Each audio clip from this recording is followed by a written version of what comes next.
அரசியல் விமர்சகர் திரு எஸ் ஸ்ரீராம் நம்மோடு இணைந்திருக்கிறார். வணக்கம் ஸ்ரீராம். தொடர்ந்து பிரதமருடைய அதாவது ஒரு வாரத்தில் தமிழ்நாட்டுக்கு 2வது முறையாக வருகிறார். 2 மாதத்தில் 4வது முறை. இதில் முந்தையதெல்லாம் அரசு நிகழ்ச்சிகள் இருந்தது.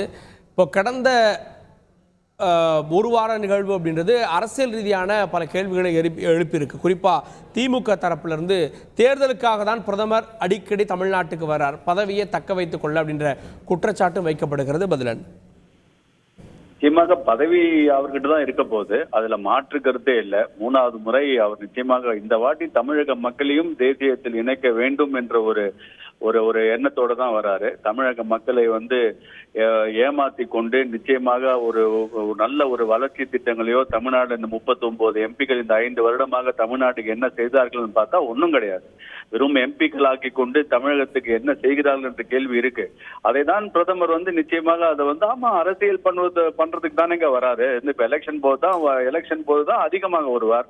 இந்த 9 ஆண்டு காலத்துல 49 தடவை வந்திருக்காரு. எந்த பிரதமரும் இந்த தமிழ்நாட்டுக்கு இவ்வளவு வாட்டி ஆட்சி அதிகாரம் இருக்கும்போது வந்ததில்லை. எவ்வளவு வாட்டி திரு மன்மோகன் சிங் வந்திருக்காங்க யூபி அரசாங்கத்துல. இவங்க 12 அமைச்சர்கள் இருந்த போது எவ்வளவு வாட்டி திரு மன்மோகன் சிங் தமிழ்நாட்டுக்கு என்ன பண்ணிட்டாரு? வராத நீங்க உங்களுக்கு எம்பிக்கு இல்லாத பிரதமர் எம்பிக்கள் இல்லாத மாநிலத்துக்கு எவ்வளவு பண்ணிருக்காரு இந்த பிரதமர். இது 49வது வருவாரு. எவ்வளவு வாட்டி வேணாலும் வருவாருங்க. தமிழகம் பிரதமருக்கு ஒரு முக்கியமான மாநிலம். தமிழகத்தை வளர்ச்சி பாதையில் எடுத்து செல்ல இன்று கூட முதலமைச்சர் வைத்த குற்றச்சாட்டு 2 பேரிடர் ஏற்பட்டது, அப்பெல்லாம் வரல. ஆனா வாரத்துல 2 நாள் வந்திருக்காரு. இப்போ இது தேர்தலுக்காக தானே அந்த ஒப்பீடு வைக்கிறாங்க.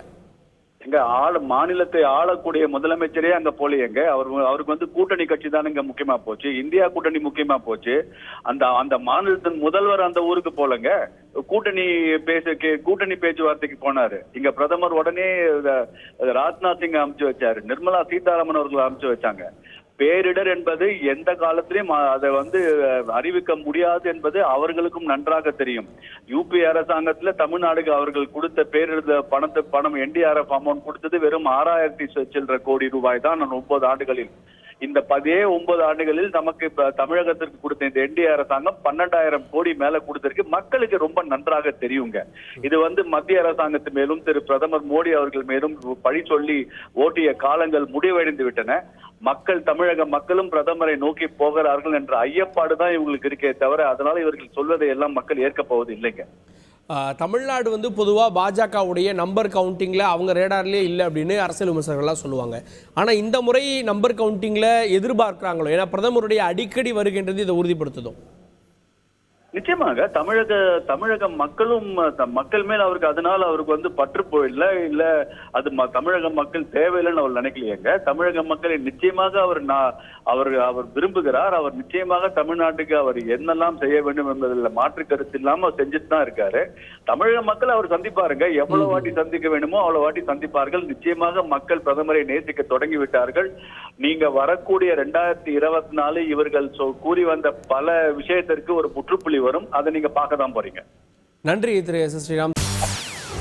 செய்திகளை உடனுக்குடன் தெரிந்து கொள்ள உடனே சப்ஸ்கிரைப் பண்ணுங்க.